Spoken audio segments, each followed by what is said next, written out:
guys excited to have Shaun White here? All right. Thank you. Thank you. I told you, this is a very energetic crowd. And Shaun, we appreciate you being here, and we're excited to have you. Guys, I got to tell you one thing up front. His energy is electrifying, so I hope you're ready to receive that energy while we're up here today. Let's go. Hey, so let's get straight into this. Yeah. I've got a chance to get to know you a little bit more backstage, and let's go back. You mentioned something, and I actually read this, that you think not many people know that you were born with a condition that could have been really challenging and could, for many people would say, this kid's not gonna be active, he's not gonna do anything. Can you start a little bit with that? Yeah, so it's wild. I mean, most people know me from my, hey now, this is a good crowd. All right. Wow. Okay. So yeah, I mean, it's a somber note, but yeah, I was born with what's called tetralogy of Fallot. So I had 2 open heart surgeries to prevent the leaking of some of my valves. I was what you call a blue baby. I wasn't getting enough oxygen, and my parents are like, oh, this doesn't look good. So they brought me in, and they're like, look, your son's gonna have this procedure. He's gonna be very inactive. He's gonna be, maybe sluggish. And, I was kind of the complete opposite. I was definitely that, menace redhead kid in your community, running around, chopping the rose bushes and getting in trouble. But yeah, a lot of that, I think put a bit of a fight in me from an early age. People were telling me, I couldn't do certain things. And I'm so thankful for my parents, because they really let me find my own boundaries, which were a lot more than were kind of, set before me, when I was a baby. So I really got to find my way through it, and I was able to achieve a lot through that, which is pretty wild. It's interesting, you just mentioned your parents helped you kind of define that boundary. Can you talk a little bit about that? What was their role in that? Were they just supporting you? Were they pouring belief in you? What did that look like? Did they? Yeah, no, it's wild. I think about it now, and I'm like, I hope I can do what they did for me, if I have kids in the future, and just that support of, having a child in the hospital, and then I choose a sport like skateboarding and snowboarding. I'm like, I just want to fly through the air and do these things. And, at the time, the sport was pretty misunderstood. And a lot of people, we grew up in Southern California. I grew up in,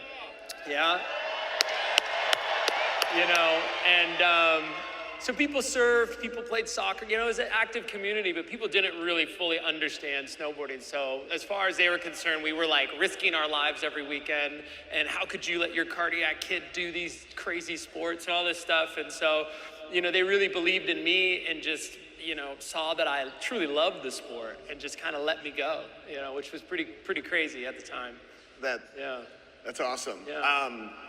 You look at, obviously, the journey you've had, the X Games, the Olympics, right? Just skateboarding, just that whole world in itself. You were kind of noticed early on. Yeah. Right? And there's talent there, there's potential there. Yeah. How did that transform with time? Because many of us, the potential could be there. Yeah. But how do you turn that into a commitment where it actually actualizes? Turns out, It turns out into a real thing, and you're living, and then you become the Shaun White that you are today. Yeah. Well, a lot of it was just right place, right time. I mean, I started skiing when I was probably 4. We took these little trips up to Big Bear Snow Summit, the local mountains for us. And yes, it's so good. It's a fun place. And so I actually grew up riding there, and we go one trip, and my brother's like, I'm gonna do this thing called snowboarding. And I was like, oh, what is, he's 7 years older than me. I gotta do what he's doing. So I begged my parents to put me on a snowboard. And I thought they were just doing me a service. They're actually like, thank goodness, because I wasn't allowed poles. I would hit, Ninja Turtles were a big deal in my world at the time. So I would hit my siblings and people. And so they're like, he's a terror on skis. We'll put him on a snowboard, and he'll be falling all the time, and we'll keep track of him. And so obviously I figured it out pretty quickly. But that's how it all kind of started. And they didn't really make kids boards at the time. So my mom called Burton Snowboards, and I'm sure she hyped me up because I wasn't that great. I maybe had a couple days on the board. She's like, my son's amazing. You got to get him on the program. And I heard you guys are coming out with the first ever kids snowboards. And so that was the perfect timing. And so I ended up getting sponsored by Burton when I was about 7 years old. And once that happened, yeah. So like, you know, once kind of the community that we lived in didn't really care too much. And you know, it didn't really seem to have this sort of future in it. But once somebody really believed in me, I went, oh, well, I have this sponsor supporting me and people think that, you know, and it really gave me that kind of conduit to then like strive for, well, now I want to win the contest. And once I won one contest, it just built from there. But I always had this sort of want, you know, and then with that little ignition of the support and somebody believing in me really, you know, push things over the edge. So the environment had a lot to do with it. Yeah, yeah. But then, what were those little wins like? Yeah. It was feeding you, or like, what were you telling yourself? Yeah. As you started recognizing, I could do this. Yeah, yeah. I mean, I remember the point when it all changed. I went pro at 13, and I realized, you know, I could do the math of what my parents were making. You know, my mom was a waitress, and my dad worked in the city of San Clemente in the water department. And, you know, I had this big major competition that I won. I was 15, I went to Japan, and, you know,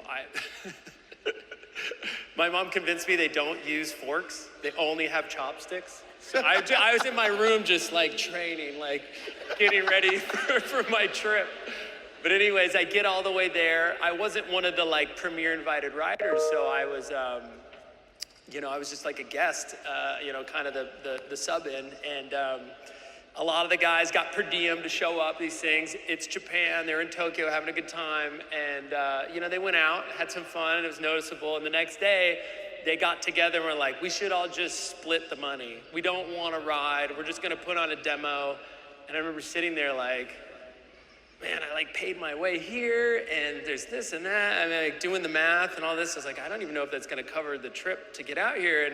And secretively, I had this big trick I wanted to unveil and all these things going on. So I sat there. I was like, all right, I want to compete. I want to compete. I want to ride. And that was a big turning point for me because my world revolved around these other riders. You know, they're my heroes. And here I am 15, like going against what they want. And it's not like they just go away. I see them on the next stop, like they're there. And I was like, no, I've worked so hard. It's like, even though the group is saying this, I believe this, and I have to stick with what I'm believing. I could just go with the flow, but I want to win. I want to succeed, and I've been practicing, training, doing all this stuff, and I'm at this point, this tipping point. And so I'm the only one that said, no, I want to compete. We end up doing the event, and I won. It was $50,000 in a car. And wow. Yeah, I was, dude, they paid me in yen. I was like, oh, like, Mom, will they take this at home? So, you know, it was just a wild time, but that's when my eyes opened. I was like, wow, okay, this is more than just a hobby. And this is more than just, you know, something that's like fun for me to do. This is something I could really make a career out of. And while that's happening simultaneously at home, people still don't get it. They're like, oh, you ski board at the extreme games or what? You know, people just didn't get it. They didn't understand. And so there was a beautiful point, and I'm sure we'll get to it, but where the mainstream media and, you know, the Olympics and snowboarding collided, and I was at the you know, tip of the spear when all that happened, and things just went nuts from there. But in those early stages, you get these wins, you get these things that come your way, and you know, sticking true to what I was, you know, about, and not kind of going with the herd, and finding my own path through it all really led me to a place of, you know, security and realizing that this could be something rather than just, you know, fly-by-night sort of thing. That's it. That's incredible. I'm just going to sidestep on this real quick. If anyone missed it, what I'm catching, Shaun, is in the early stage, you're in this world, you're in this mindset, you've got some friends that are there with you, you paid all this way, they're deciding they want to cool it, you're saying, I want to compete. But then you've got this group back at home that goes, you're doing that snowboarding thing? Totally. Right? Yeah. kind of sound like our business a little bit, right? It's like you're still doing that financial thing, right? What is that thing? Yeah, What that is thing. So I'm glad to know what happened in your snowboarding career too, right? Yeah. That snowboarding thing. No, totally. I want to just couple experiences. I know you recently, I'm gonna really fast forward, but then we'll come back on this. Please. Just to have fun on it.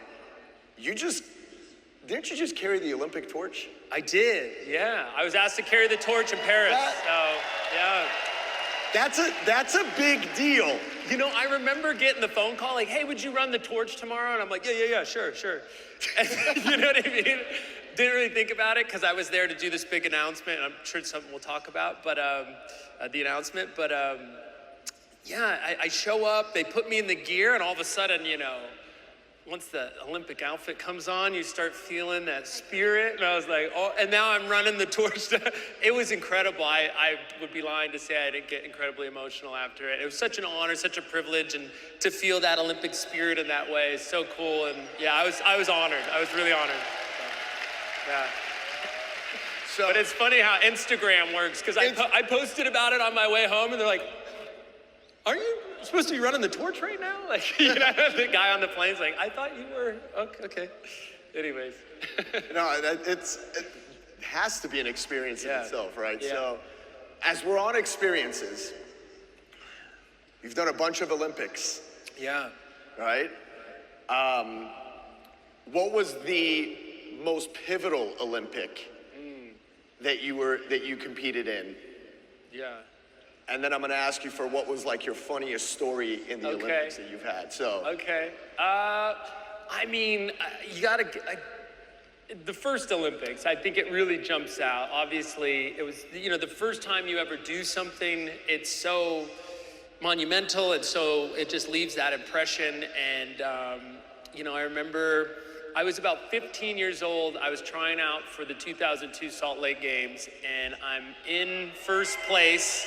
I need a first place finish to make the team, and there's one more rider to go, and I watched this guy come down and beat me by 0.3 of a point. 0.3 of a point. I was devastated. I was 15, I was crushed.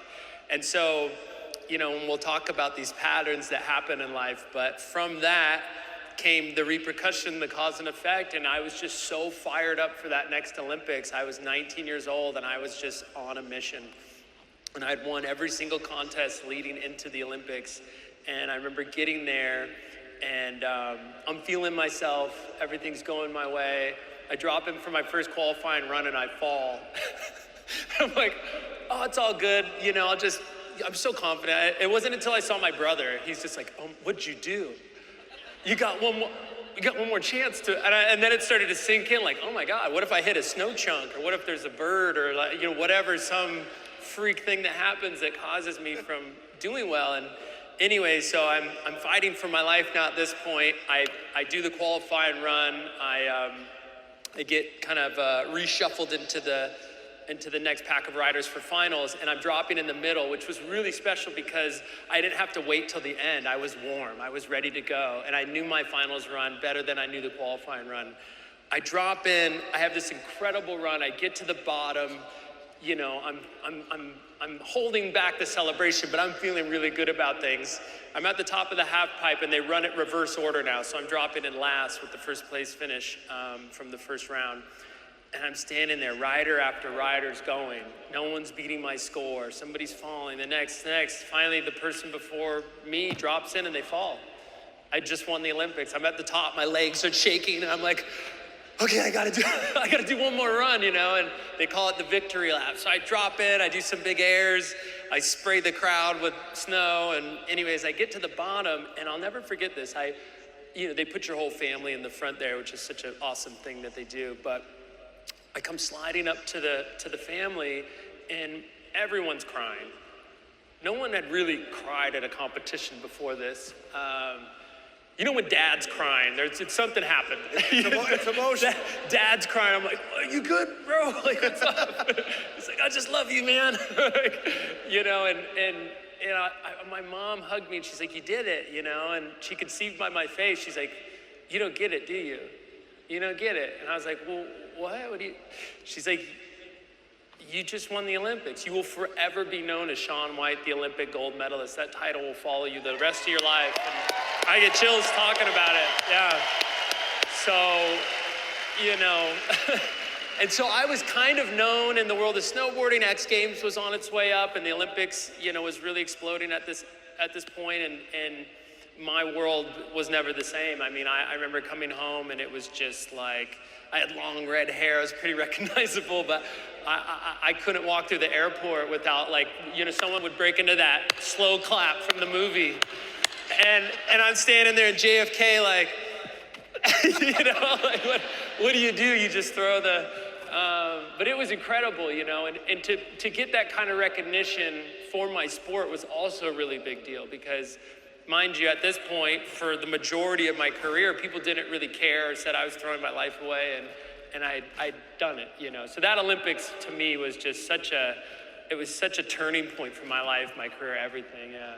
Wow. to go from being defeated, yeah, right, and then the comeback, and then the comeback, right, Yeah. because it's those setbacks really set you up for a good comeback. Mm-hmm. But I want to follow on that. Yeah. You wanted a funny story from the Olympics? No, I'm gonna come to that real quick. Please. But this is leading me to this question. Yeah. In that period, that you were quote unquote defeated, but then you're preparing for the next Olympic, the next comeback. Yeah. What was it? Was there a thought of like, I'm gonna quit? Yeah. Not for me? Or was it a thought of, dude, I'm coming and I'm like, Yeah. what was going on there? You know, I think I was dealt a pretty big favor at that point, you know, because at this point I'm trying to do tricks that people are doing. I wasn't inventing anything new. I was like, I just want to do what's happening, but just better than the next rider. You know, maybe a different grab, my own way of doing it. Maybe I go a little higher in the half pipe. And at that point, I was like, wow, like it was just a coin toss that kept me from, and the guy that beat me ended up going to win the bronze. So I was in medal contention, and it was a coin toss that kind of kept me out of the race. And so I was like, okay, I have to win without a doubt. So instead of trying to do tricks that people were doing, I was like, I need to be here instead of, so with, you know, it's not even a question. He won, that's it. And so I started training that way. Like, what's the trick that's gonna separate me from everyone else? And that began my sort of, basically every season I try to separate myself from the pack, and either a different trick, the way I dressed, the music we played, everything kind of came into that sort of thought process, and it really took me, far in my career. You're thinking outside the box. Yeah. You're thinking beyond what you're seeing from everybody else. Yeah, what are they not doing, you know? And how can I be different? How can I stand out from the herd?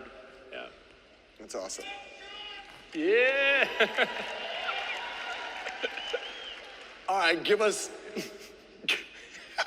the funny story. I gave him this story He's already back. laughing before you shared it, so.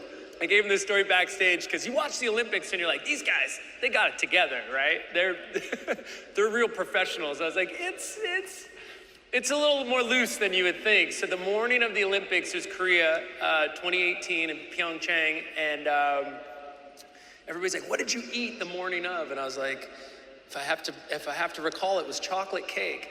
It was my buddy's birthday, and he's like, dude, I made the cake. You're not gonna have a bite? I'm like, I gotta go compete. He's like, just have a bite. And so anyways, I eat the cake, I go to the event. It's brutal outside. It's, foggy weather and cold. And when the sky is the same color as the snow and it's overcast and you start flipping, like, it's really hard to tell where you are in the air. And so they draw these lines on the half pipe wall in like blue or orange dye so that you can kind of like an airplane, you start tracking these lines while you're flipping. Anyways, the day goes on, competition starts. I'm actually having a pretty horrible day at this point.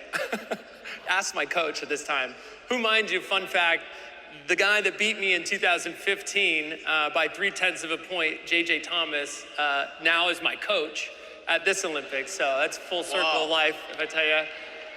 So a little tough love, now he's helping me out. And so we're at the Olympics with him, and he's just like, we're done. He's riding terribly. The weather's horrible. What are we gonna do? And I'm fiddling with my lenses because you bring a bunch of different lenses in case it's sunny, in case it's foggy, in case it's raining. You want to change the lens so you can see what you're doing. And I finally lock in this lens. I'd been shuffling different ones. He's like, you got to just pick one. So I pick the lens. We get to the top. Contest starts. And I know something about myself where I don't fall a lot.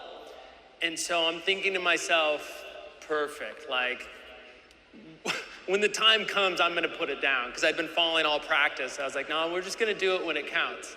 And so I drop in and I lay down probably one of the best runs I'd ever done. I was so proud, I was so excited. I get to the bottom and your face is covered with the mask and the goggles. And at this point, every Olympics that I'd won with my first run.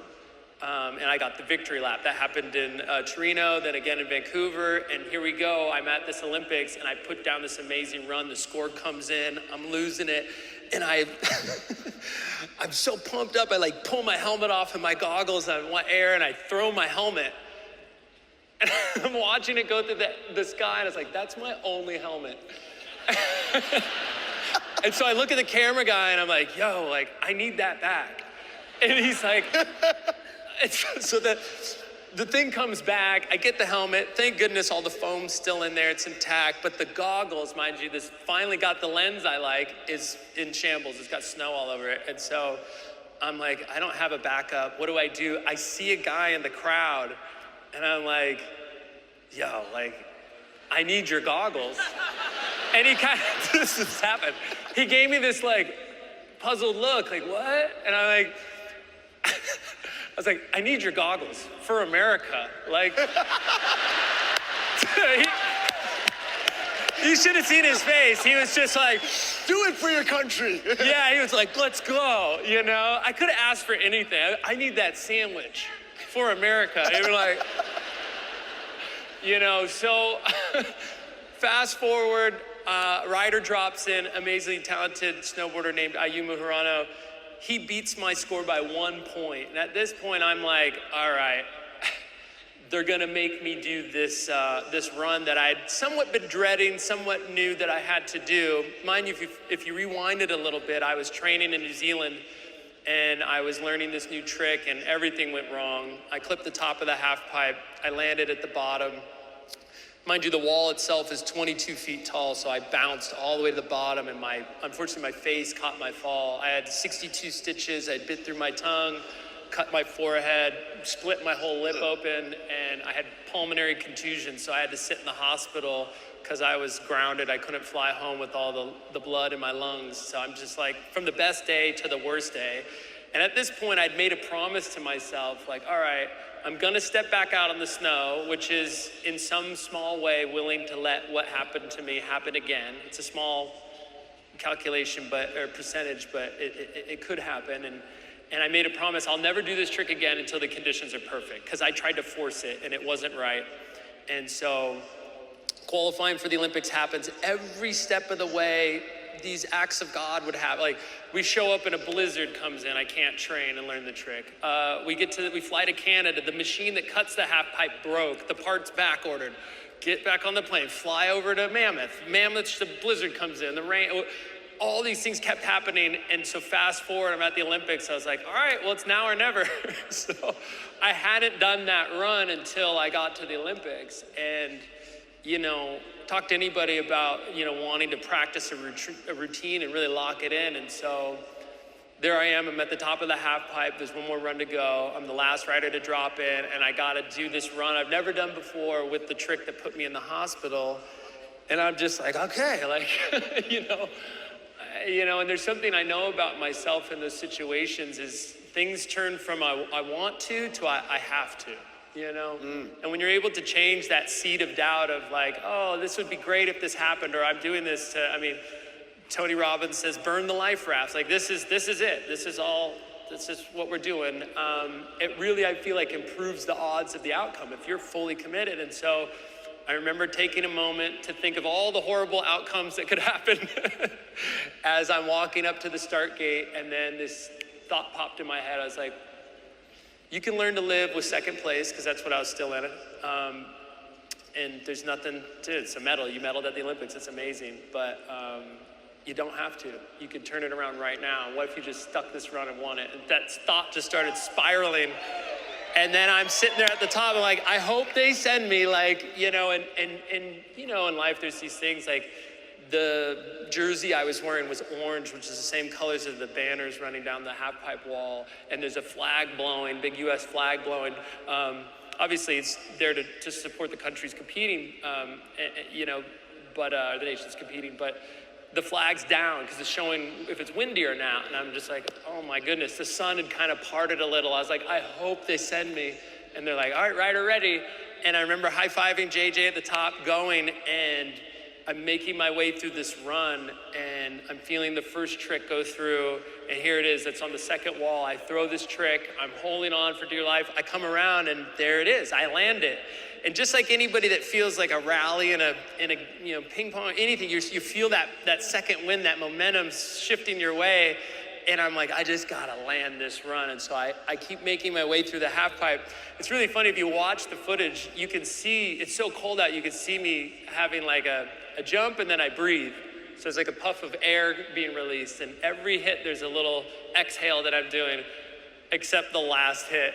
Like he's holding his breath on that, because I'm flipping and spinning through the air, and again I'm looking for that blue line, and I remember coming around, landing that trick, and that was that. It was just one of the best times I'd ever done that run.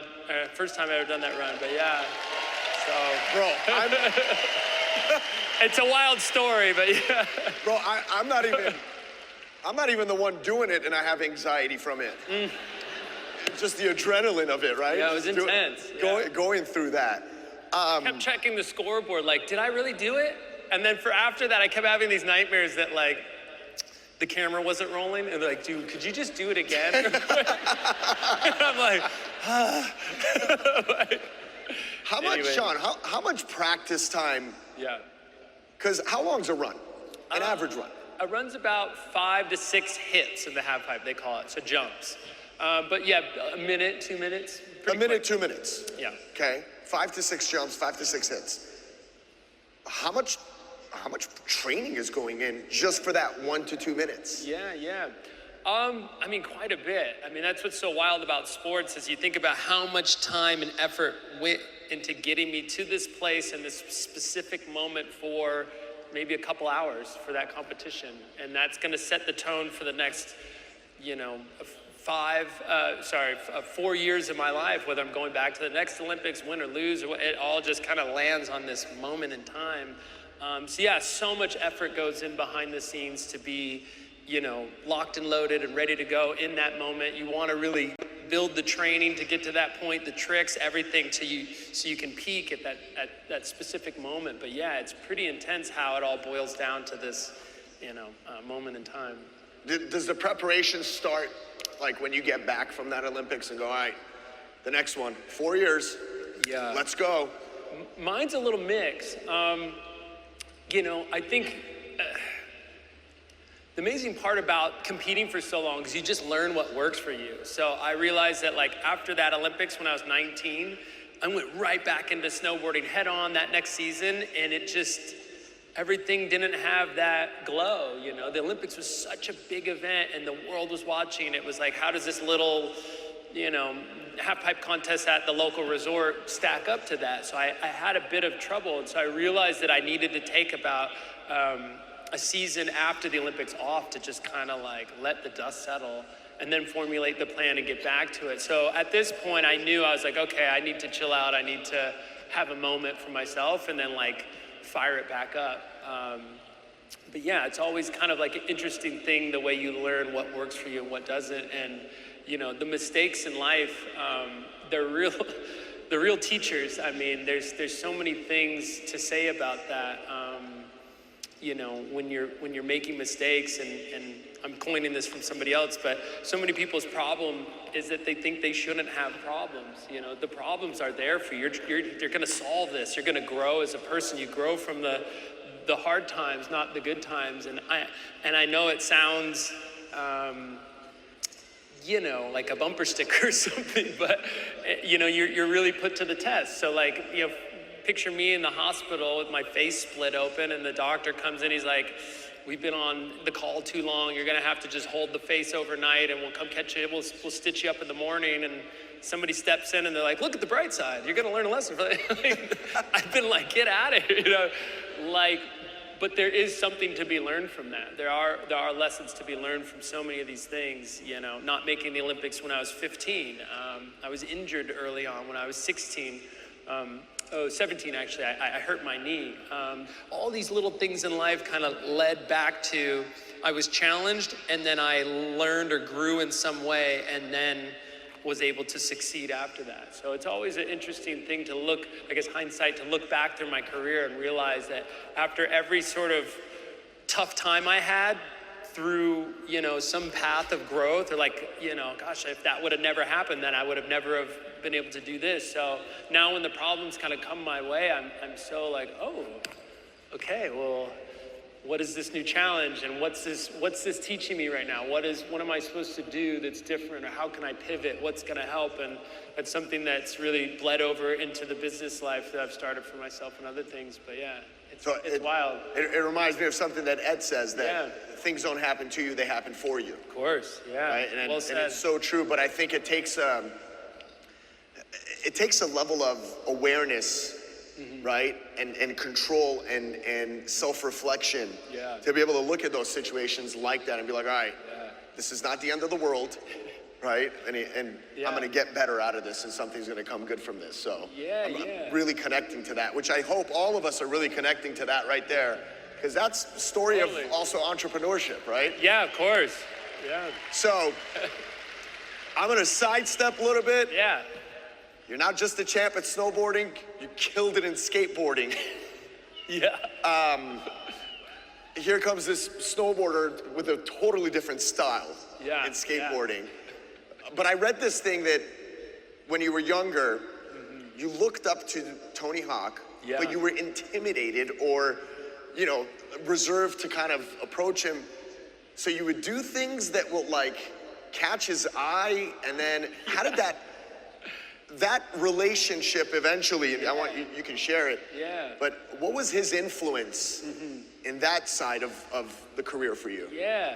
No, it's great. I mean, Tony Hawk, an amazing guy.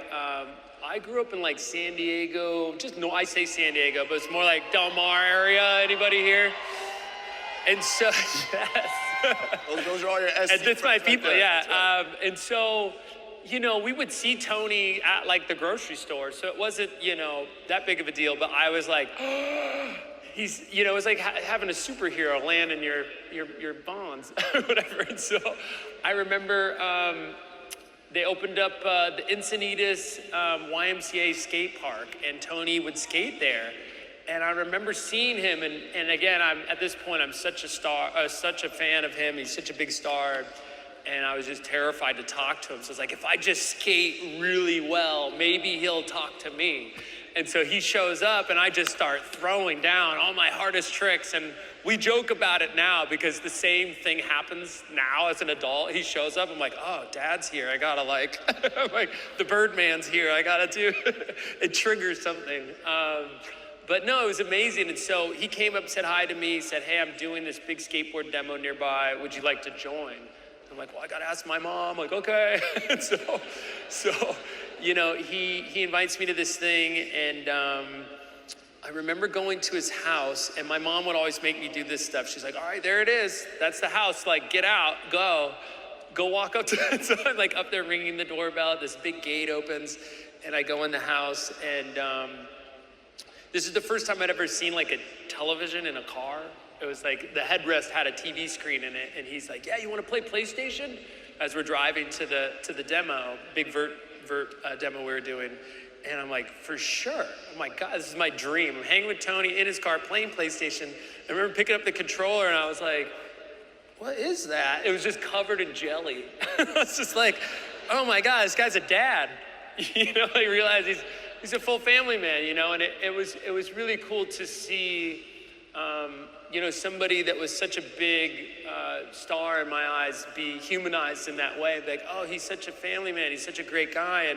And so at that point, we were able to become friends. I was able to kind of put everything aside, and it was just a beautiful relationship because he was going through everything that I was just about to go through. He landed his 900 at X Games, his video game came out, but he still, through all the stardom, stayed the same guy and really cared for his family and his fans and all this stuff. So he was really great to be, around at that time to learn from him on how he was kind of conducting himself, family, business, everything.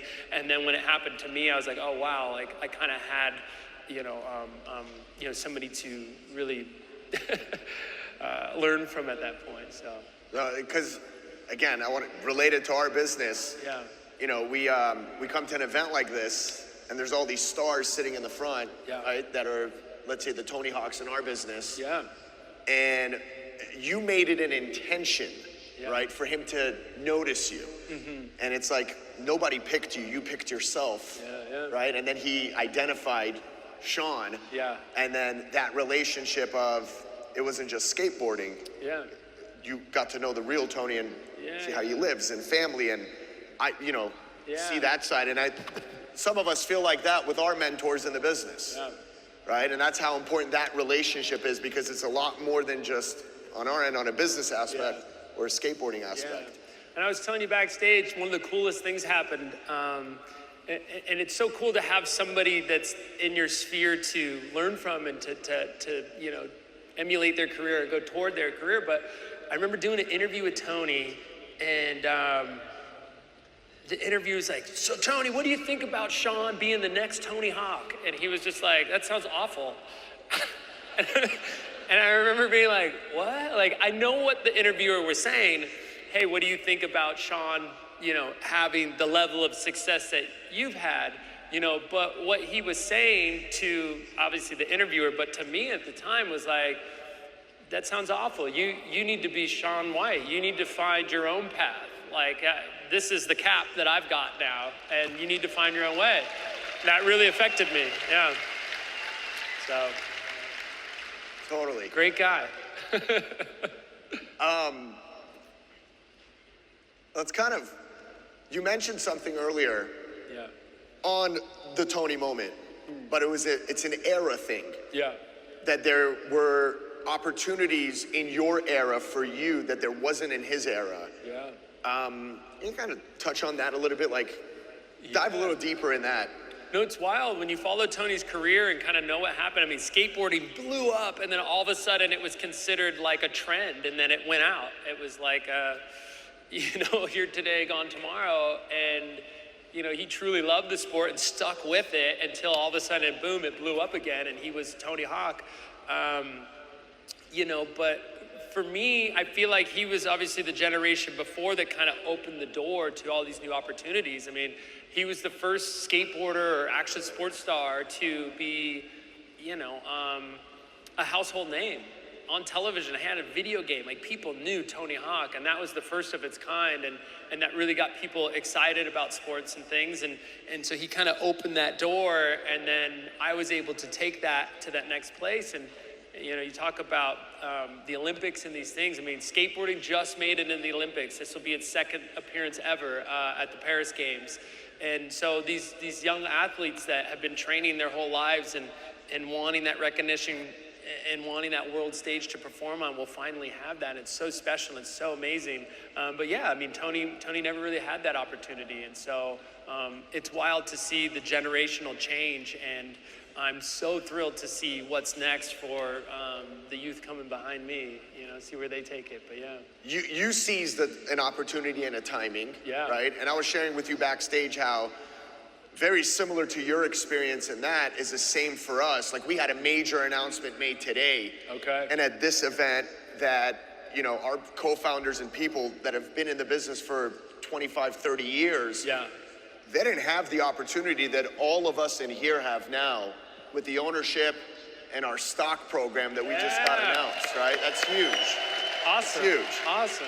And I just asked that because I think we have to identify the moment we're in, right? Capture it, seize it, grab it, run with it. And you definitely did that, and now you're helping the next generation do that. Yeah, it's fun. I mean, the rules change slightly, but it's still the same game, and you're moving pieces around, and I mean, I love that. And I think it's so interesting. I mean, when I started riding, the half pipes were dug by hand. And then they invented the machine that cuts the half pipe. And then that's grown from like a 6 foot to a 10 foot, 18 foot, 22 foot half pipe. And now it's just getting even bigger and crazier. People are training in Japan indoors. They have half pipes inside now. It's just, there's so much happening. And now in my interviews, when they ask me where that next talent is coming from, I always say that I feel like the next amazing talent in the sport of snowboarding is going to come from a place that has no snow. It's got no snow, you know? And I say that because, look, I grew up in San Diego at the beach. I had asthma. I hated the cold. I didn't realize how cold it was until I went pro. I was 13. They're like, cool, you got to go to Norway? And I was like, oh my God. Oh my God, I was this beach kid from San Diego. You know what I mean? But nowadays, the technology is changing and there's so much going on. I mean, I was watching a video on Instagram of a young skateboarder doing Tony's signature 900, and he did 3 of them in a row, and Tony was just watching like, you know, he was probably 8 years old. It was crazy. It's a good Google later. Yeah, so there's so much changing and happening, and it's so exciting, you know, and each twist and turn, I feel like, you know, provides new opportunity, and that's so amazing. Oh, for sure. Yeah. So, you've now transitioned, right? I heard you backstage going, I'm retired, but yeah. I'm not, Yeah. right? And you've transitioned into entrepreneurship, right? And you've got several businesses going. You were actually sharing with me some of the cool stuff that you've got going on. How was that move for you? And have you found, like, hey, I was kick-ass over here, but this entrepreneurship world, is it easy for you? Is it? Yeah, I mean, it's a mix. Like, as you know, it's a mixed bag. I mean, I have that competitive fight, so I feel like I'm a natural leader in that sense. But yeah, it's an interesting transition because at times there are those, you know, instant gratification sort of wins where, you know, snowboarding, I can go and win the contest and they hand you the award. You're like, all right, like I did this, that, and it equaled this, you know. Business is truly a team sport at times. And I wasn't, you know, like, I know what I'm good at, but then it's really isolating and helping the team go together. And that was the biggest change for me, was like really working with others to push things forward. But just in that same sense, it's been a beautiful transition because, you know, having people to celebrate with, to hunker down with when things get tough, to celebrate with when things are going well. And I think that's what it's all about. It's enjoying that sort of the ride of it all, you know? Well, another correlation. Yeah. I just relate to it because many of us come from a background where I'm in a job where I'm an individual, I'm by myself, I'm not used to this team building and working with other people and identifying talents. One-man show, right? Or I'm a small business, I'm a one-man show. So what are you doing now to kind of, are you doing anything, and I'm sure you are, to work on yourself to kind of get better at fostering teamwork? Like, how are you fostering teamwork and identifying those key players where you're like, okay, it doesn't have to be me? Yeah. You know? No, I mean, it comes down to, I feel like, trust. You know, you have to delegate at some point and you're doomed if you're trying to do it all yourself, and really trusting and believing in the people around you and letting them fail, letting them fall on their face so that they can learn the lesson and get back up and do what we talked about. You know, it's that rinse and repeat sort of like, okay, I did it. It didn't go, okay, let me readjust, okay, and then you finally, you're building together. But, you know, it's really funny, when I retired, I met Ed, we were at a financial seminar in Canada, I want to say, and it was so cool. I wanted to learn. I was just like, look, my whole life's been getting really good at this one thing, and now all of a sudden it was like, cool, so how do you want to diversify your portfolio, and how do you want to do it? And I'm just like, and there's so much lingo getting thrown around, and you don't really get taught how to, you know, manage your own sort of wealth and finance and investments and things. And so I really wanted a crash course in that, and you know, it was amazing to have my eyes opened in that way and to learn so much. And if I had to rewind a bit, so I mentioned I was sponsored by Burton when I was 7 years old. And after that, through certain success, they were like, hey, would you like, which is a really big deal, they're like, do you want a pro model snowboard? It'll be the Shaun White signature board. And I remember thinking like, oh my God, this is my moment. This is so cool. I asked my brother to help design it for me. So he called it, you know, picked some artists and helped me kind of curate this board, and it sold really well. So then they offered me another item. It was a Shaun White signature snowboard boot. And then the boot sold out within a few hours on the stands, and things are going, and they're like, how about a whole clothing line? And so my brother slowly became my sort of support group at that point. He was really artistic, he was really creative, and he was that perfect sort of complement to all the success I was having. He was then, you know, there to support me with all the creative. And so over time, I just like learned to work with these companies, with these brands, and learning from the best in the business, like Burton, Oakley, Red Bull, these massive brands that all have their own unique way of approaching business and their logo and their name and their events and all these things. And so I feel really fortunate that I was able to, you know, learn from the greats, you know, in the world of things, and then apply that to the things that I'm doing. And so, yeah, you mentioned, you know, the stuff I'm wearing my T-shirt. It's White Space is the name of our brand. We make outerwear and hard goods, snowboards, goggles, things like that. Obviously, the name White Space was a play on my name, my last name, but White Space, the term means, if you know your retail space, it's a gap in the market. It's a void waiting for something new to be filled. And, you know, the blank canvas, and I've always loved the meaning of that. And then when I started this endeavor, I was like, well, look, I want to get my brother on board because I trust him. I know he's, you know, and at this point we had kind of split ways. We had done so much together. I was like, I'm not going to do this unless I have you on my side, on my team, because I know that things are going to get rocky and I'm going to need family, I'm going to need support. We work so well together. Like, I'm not going to do this unless I have all the, you know, the ducks in a row, and we're going to do this together. And so it's been an amazing thing and tough thing to build a brand with family, but, you know, it's so amazing to see things come to life. You know, I see somebody riding my board, and it's more than just like, you know, yeah, having the company become successful and, you know, the financial, you know, back end of all that would be amazing. But I'll tell you, I got to the mountain. I hadn't seen one of my boards in the wild yet. We had just started the brand. I'm getting off the chairlift. I'm in Park City, and this 7-year-old girl gets off the chairlift on one of my boards, and my heart just sank. And I'm like, oh my God, I gotta say something. So I go over to her. I'm covered. I got the helmet on. I got the goggles and the mask. I was like, hey, pretty cool board. And she's like, sure, dude. Just like, okay, yeah. And I was like, well, can I get a high five? She's like, all right. So I give her a high five, and her chaperone or coach kind of clocked me, and he's like, are you? And so I picked the goggles up and I hung out with the kids. But that feeling, I know what that first board means, you know, that the ripple effect. I remember my first snowboard meant to me. And so, you know, there's a deeper rooted reason why I do the things that I'm doing. You know, there's always kind of that sort of, rooted in authenticity of why I want to do something. So that's why the brand came about. That's why these other things that I'm doing, it means something to me, you know? Yeah. You're couple things I'm getting from that. First of all, I'm learning Shaun's a great recruiter. He recruited his brother. Oh yeah. Right?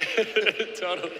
And then second, you're talking about the experience of that 7-year-old, and reflecting on what it's like when you had your first board or her first board. And it's like in our business when somebody helps their first family, you know, or has their first little win or their first success. And we have to remind ourselves to celebrate those, to remember what it feels like.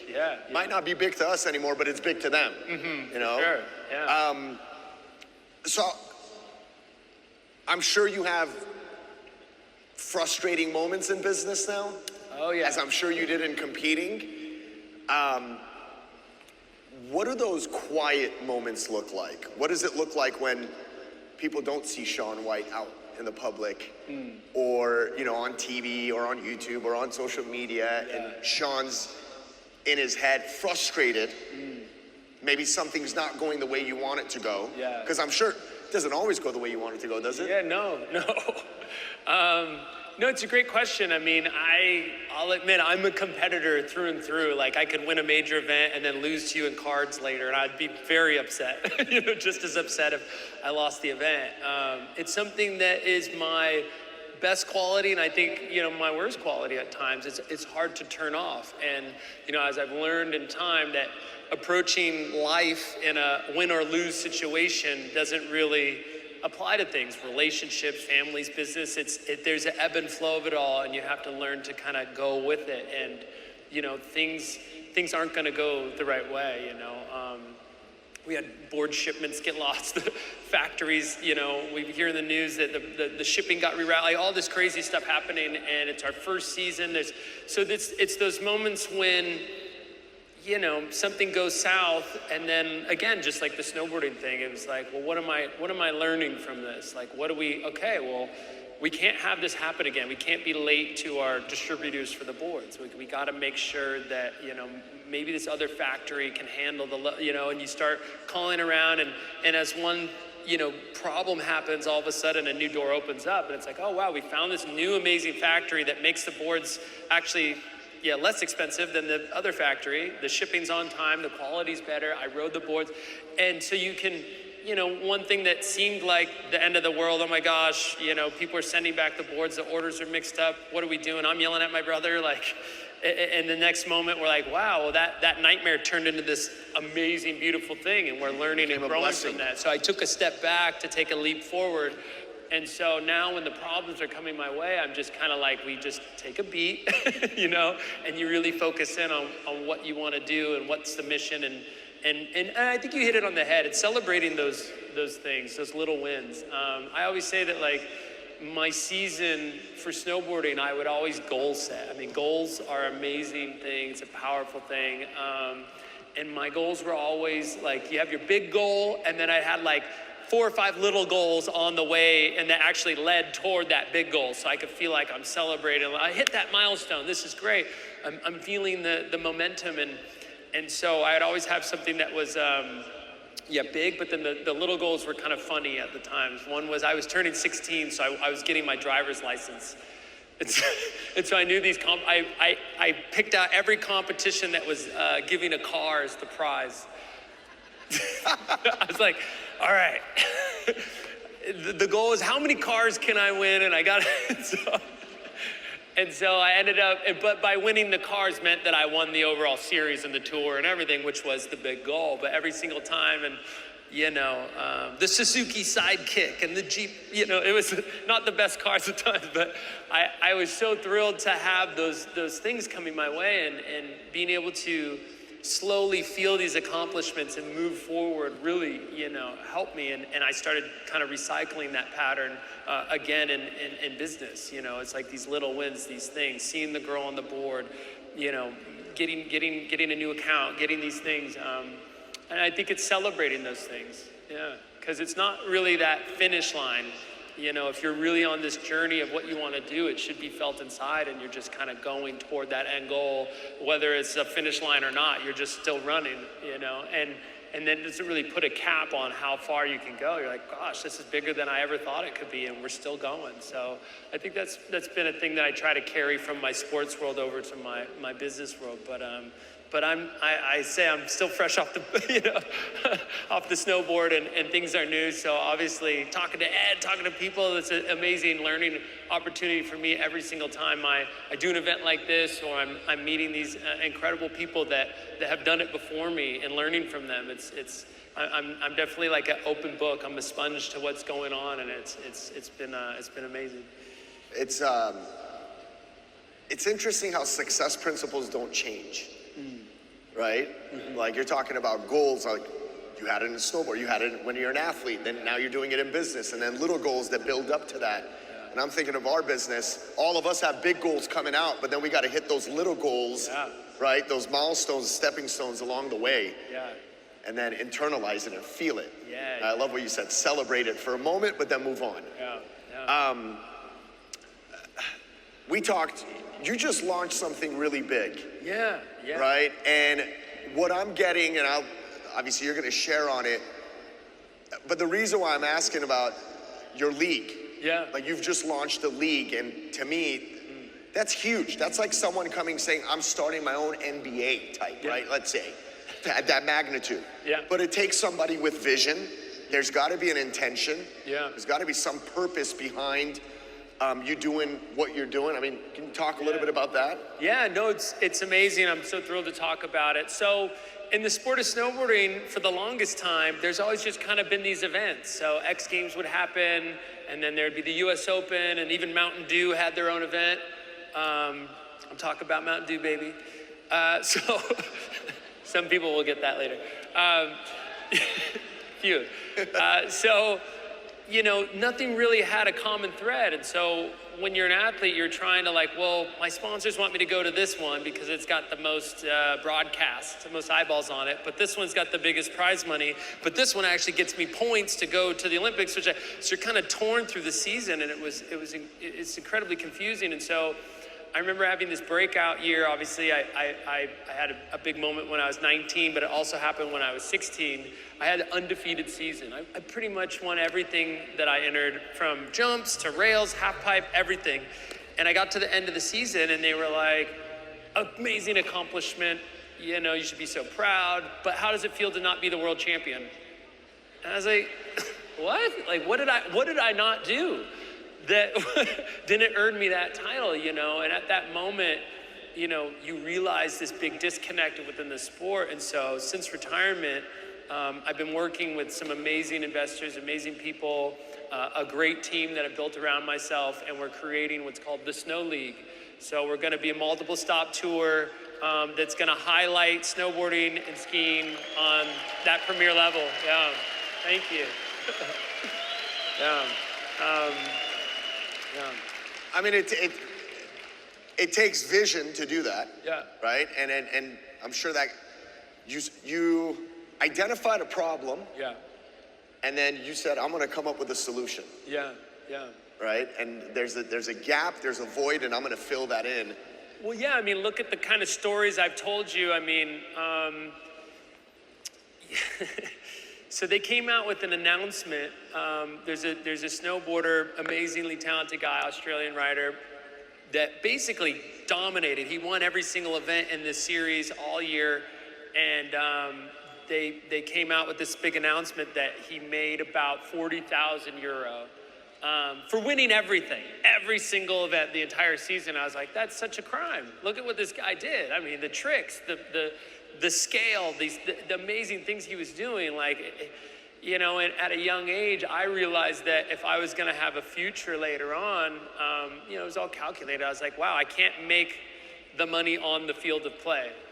You know what I'm saying? So most traditional athletes have a team, and you're a big team sponsor, and you come to this giant arena and you play, and your team does everything, and you have a few sponsors outside of that, but the team is the real sort of thing that sets you up for retirement. And snowboarding doesn't really have that. We kind of, you know, it's just a mix mash of things, and you know, the sponsorship dollars have gone, like everything's just changed in the landscape. So by doing this, we're gonna create the biggest prize purse that's ever been offered for snowboarders.